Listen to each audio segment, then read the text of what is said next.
tem essa briga da China com os Estados Unidos e que a gente vê que isso ultrapassa a questão somente econômica, né? É uma questão ideológica em jogo também, né, Josias? Como é que você vê essa reação da China agora pela manhã em apresentar uma tarifa de 84% para todos os produtos americanos? E disse, se precisar, tem mais, né? E os Estados Unidos agora devem anunciar alguma outra retaliação. Onde essa guerra vai parar, Josias?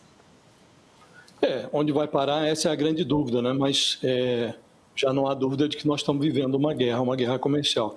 Ainda não sabe como vai ser a quarta guerra mundial, mas a terceira é feita de tarifas. Então, e de um certo ponto em diante, não há mais como retornar. A taxação de 104% que o Trump impôs aos produtos importados da China carbonizou os últimos pontos de interrogação. Perdeu sentido aquele debate sobre se deve ou não levar a estupidez do Trump ao pé da letra. A China já anunciou uma contratarifa de 84%. Então está instalada a guerra. Lá atrás, na Guerra Fria, a grande angústia que o mundo vivia era a da aniquilação nuclear mútua. Mas naquela ocasião, a Casa Branca e o Kremlin passavam longe do botão vermelho. Ninguém ousou triscar no botão vermelho.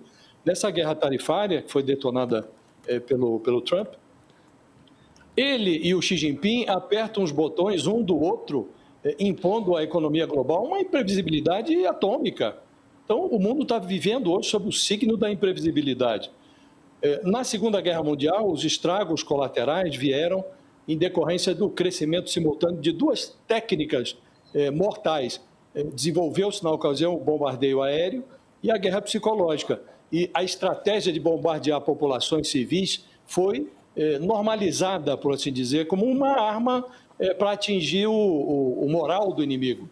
Isso ficou normalizado na Segunda Guerra. E hoje o Trump usa a tarifa como um pretexto para espalhar o seu terror por qualquer causa, incluindo essa nova, estúpida política econômica, uma política que atinge os lucros dos bilionários que o financiaram, uma política que morde o bolso dos seus eleitores, os eleitores que o devolveram à Casa Branca.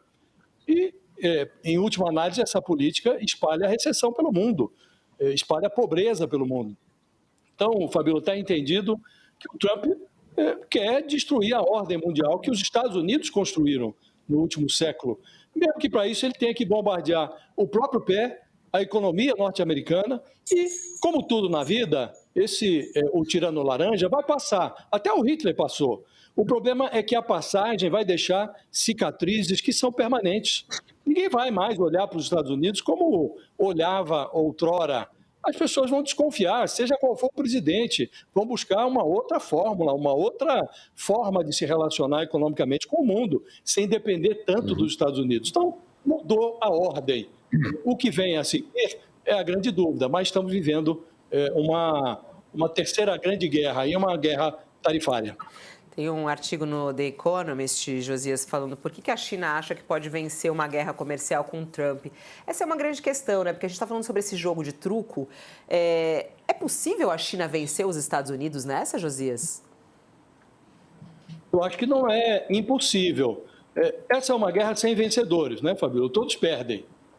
Agora, alguém tem que impor alguma trava ao Trump. E se um país pode fazer isso hoje, esse país é a China. É o único que tem condições de enfrentar de igual para igual os Estados Unidos, enfrentar o Trump, em última análise, né? E a gente lembrava ontem, Fabíola, uma semana antes do Trump tomar posse, a China anunciou que fez um superávit no ano de 2024, no ano passado, de mais de 900 bilhões de dólares, quase $1 trilhão. Foram 990 bilhões de dólares. Esse foi o superávit da China em 2024. Claramente, o Trump está reagindo a isso. Os Estados Unidos perderam uma guerra cujas regras foram fixadas pela diplomacia americana. Então, os Estados Unidos ajudaram a formatar o cenário da disputa econômica, perderam essa guerra. Agora está o vice-presidente do Trump o Vance, o J.D. Vance, ele diz que os Estados Unidos estão tomando emprestado dinheiro de caipiras para comprar produtos feitos por esses caipiras, camponeses chineses, né? Ele está enganado. A China não é mais um aglomerado de camponeses, muito ao contrário. Está agora na era da inteligência artificial. A indústria chinesa responde hoje por 1/3 da produção mundial. Uhum.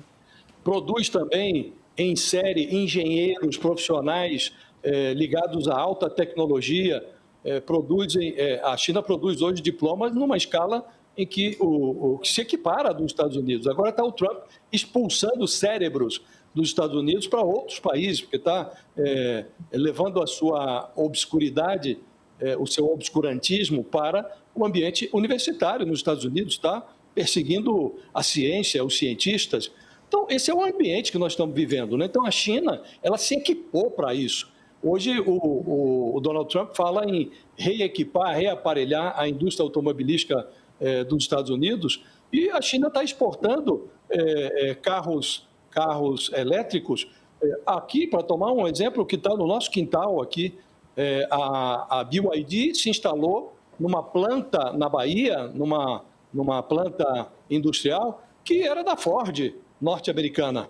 Então, a China está tomando conta do mundo, está tomando conta do então, comércio mundial, tem essa força. Espalhando infraestrutura pelo mundo, uhum. Né? Está espalhando portos pelo mundo. Então, se alguém tem condições de enfrentar o Trump hoje, é a China, Fabio.